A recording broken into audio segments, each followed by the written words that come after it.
As the prophet of esports, I rely on trustworthy and meaningful data every day. Data from our research partner YouGov offers the most complete view of esports fans and gamers in the world, providing context to who they are, what they think, the brands they buy, and things they do. YouGov's connected insights and research services inform strategy at every level. If you're a team, a brand, agency, or rights holder, you should be talking with YouGov. Their partners measure and maximize ROI and are telling compelling stories with data. Visit yougov.com/gaming-esports to learn more. I will say, Jeff and I covered it on the Meta Business podcast. So next week's episode, which drops Monday, Meta Business drops on Mondays, Jeff and I do go into it.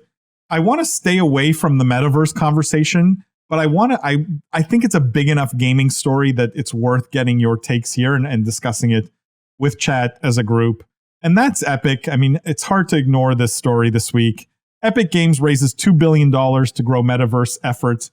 Again, we talked about the metaverse angle at length on the Meta Business podcast, which everyone should go subscribe to.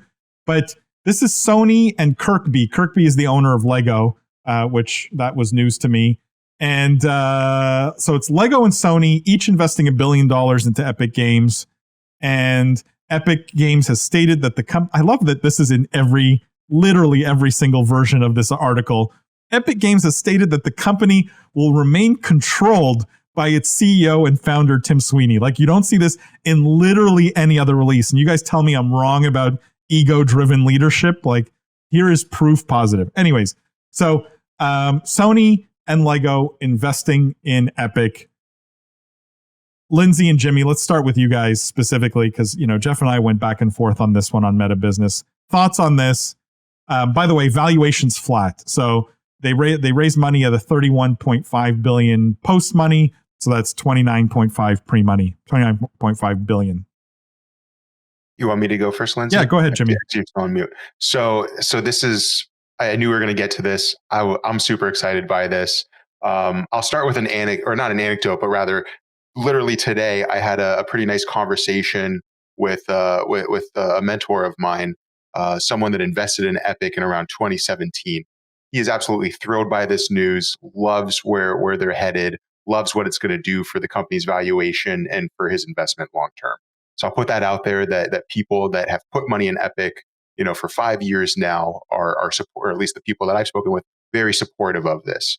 Me as a Lego fan, love this, right? Can you imagine the Lego video games? I don't know if you guys talked about this, but I did some independent research. The worst selling Lego video game, the Jurassic Park one, did 4 million units. The best selling, which I believe was the Batman Lego version, did 12 million units. And they've put out about 100 Lego games since 1994.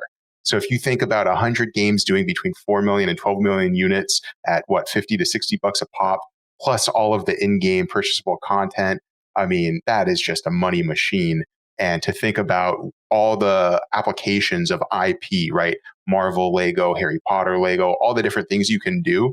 And when you think of a metaverse as being this digital landscape where my avatar can look however I want him to look, drive this fancy hoverboard or that, I just think pairing it with Lego is a really cool thing. And I hadn't even thought about Lego coming into the picture until I read this. I'll also say that I've been watching Lego Masters on Hulu, and the show is awesome. Jimmy, let me push back a bit. Yeah, and I want to push back on the conversation you said with one of your mentors. Why did he think this would be great for the valuation, considering the valuation didn't go up in this round? Not immediately, right? And I think it's more of a long-term vision, right? When we talk about Epic, we always criticize the store. We criticize their ability to retain users outside of Fortnite, and they've been riding on Fortnite's success for a while now. This is an investment in kind of that next step or that next vision of gaming. It's an announcement when was the last big announcement that we had out of them that wasn't Fortnite related? And albeit those got kind of flat because it's just churning the wheel at this point. Epic's last announcement that I can recall was that they were going to support blockchain gaming. That's nowhere near this caliber. So I think when you think of what's Epic going to do to keep users on their platform, or to keep gamers, loyal to their brand, as opposed to the many competitors they have in Steam, right, and Activision Blizzard's launcher, and I mean, well, that's a different conversation, I suppose. But when you think of what this is going to do for Epic long term, it's going to create, I think, a wider digital playground and landscape to attract more people. And it's going to utilize not just Lego and the many, many fans of Lego, but it's also going to then lean into Lego's relationships that Epic has similarly with Marvel and with all this successful. It's a very interesting marriage to me, because there's so many common touch points. Epic has done their own Marvel activations, their own Star Wars activations, Jordan, Balenciaga, yada, yada. Lego has done so many applications or pairing with IP like that it's it's interesting to me, one, to see those touch points, two, to see this Lego community and Epic basically banking on using that to attract more people to play there. Now, lastly, I would say Lego caters to a younger audience. So maybe Epic has lost a lot of us because we're loyal to where, the games we like and where we like to get them. Look at the kids that play Lego. This isn't even 13 to 18. This is 13 and younger audiences in most cases. So I think Epic's also taking a big swing at attracting a young generation of gamers that's going to age up. This will get built out in the next few years. Those gamers will be more familiar with it. So I haven't had time to really think out a lot of these arguments. Hopefully that's not apparent as I'm speaking. But as I'm talking through this, I think those are the points that make sense to me, or what I would value in this, and what I think my mentor valued in his investment in Epic initially, and then why he's happy to hear about this. Lindsay? So slightly Please different. Disagree with Jimmy. Slightly different take, but I actually also talked to someone weirdly who invested in Epic and also loved this. We didn't get into too much detail about it, but that's just funny that we both had that conversation. I also did, by the way, just yesterday, had a conversation with someone who invested in Epic. Jeff? At a higher valuation than this, though, which makes it even more interesting. So. I can't disagree. I was positive on it. So. Yeah.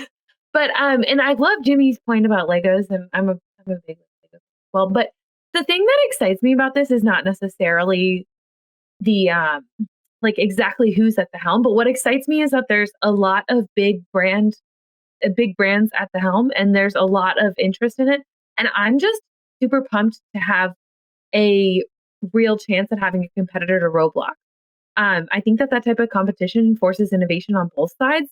And I'm just really pumped to see another player get into this space that has the legacy, that has the institutional support, that has the monetary backing, and maybe not necessarily like a different startup. I'm just excited to see like a bunch of big brands come together and create something that is directly competitive with Roblox. I think that's going to make the landscape so interesting in the next 5-ish years, and with building a metaverse experience, I think it's going to be really cool. So that was my initial reaction to it. It's funny because both yours and Jimmy's reaction has made my stance on this even more extreme than the one I took with Jeff on the Meta Business podcast. Like, you guys made me think about things that I didn't even know I disagreed with until now.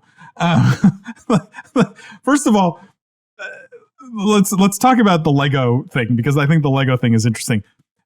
Hearing Jimmy talk about Lego made me realize, what's the only good thing that's happened to Fortnite in the last 2 years? Literally the only good thing that's happened to Fortnite in the last 2 years. And the only reason anyone's even talking about Fortnite today. Getting rid of building. They got rid of building. They got rid of essentially the one thing where Lego would have been a great tie-in. They got rid of it. And most people I know, anecdotally, think no-build Fortnite is way better than Fortnite. So it's like, if anything, this is the worst possible time for Lego to be getting in bed with Fortnite. Because no-build Fortnite is the current thing and the only thing that makes Fortnite relevant today. And then I just don't know how this brings them any closer to Lindsay's point, any closer to any kind of metaverse or to Roblox. Like, there's no developers building stuff for Fortnite other than the big one-off activations that they do here and there. And then the third was just catching this thing in the article, which I had not caught the first time. That's, we want to make sure everyone knows Tim's still running things. He's not spending all his time trying to sue Apple. Like, he's actually still working. Just wanted you guys to know that. I don't know. I would not be an investor in Epic at this point. Unreal Engine 5 has me super excited, but literally everything else I think is a sinking ship at this point, and I just don't see it. I don't see it. I don't see Lego saving it. I don't see Sony. Like, what's Sony going to do? Put it exclusive on PlayStation? Like, what are they going to do with this? I'm not seeing any games beyond Fortnite either. It's not like they're going to start making a whole bunch of other games either, at least not that we know of. So, I had other comments on the metaverse tie-in, and so did Jeff. I don't know, Jeff, if you want to touch on anything else that maybe you didn't touch on Meta Business. No, I think everyone kind of covered it pretty well. So I'll give the cliffhanger, let everyone go check out the other one. There you go. I love it. Chris says OG Fortnite players will become Lego master builders. Assuming anyone's playing Fortnite with building anymore, Chris, which I'm curious to see the numbers. Obviously we'll never, until they go public, we won't be able to see any kind of numbers. But I would suspect most have gone no build. Chris says, man, Paul has the old man take on this one. How's Roblox stock doing anyway? Chris, they're both worth about the same, right, on paper, Roblox and Fortnite. So you tell me, what would you rather own, Chris? Would you rather own Epic or would you rather own Roblox? A good question for all of chat. Epic or Roblox? Which stock, assuming you could own stock in either one, which stock would you rather own? And Epic. For the four of you. All of you Epic? Epic. Okay. Wow. Hundreds of thousands of people developing stuff for Roblox with a 70% cut. And everyone thinks Epic is the platform of the future? I mean, you can make the same argument about developers with Unreal Engine, though, so. Except if you look at where the growth's happening in mobile, Unity's killing Unreal there. So I've got a good argument for that as well. Antonio says Epic. Ooh. Man, I mean, literally everyone disagreeing with the prophet. That's funny. They got to go public. This will be a good one to follow. Not one Roblox, hey? Not one in chat or among you guys. I know among you guys, no. Not one Roblox, I think, is interesting. Adam says Roblox so I can legally change the pronunciation to Roblox. Roblox. It's more like Roblox. Comment Roblox. of the night.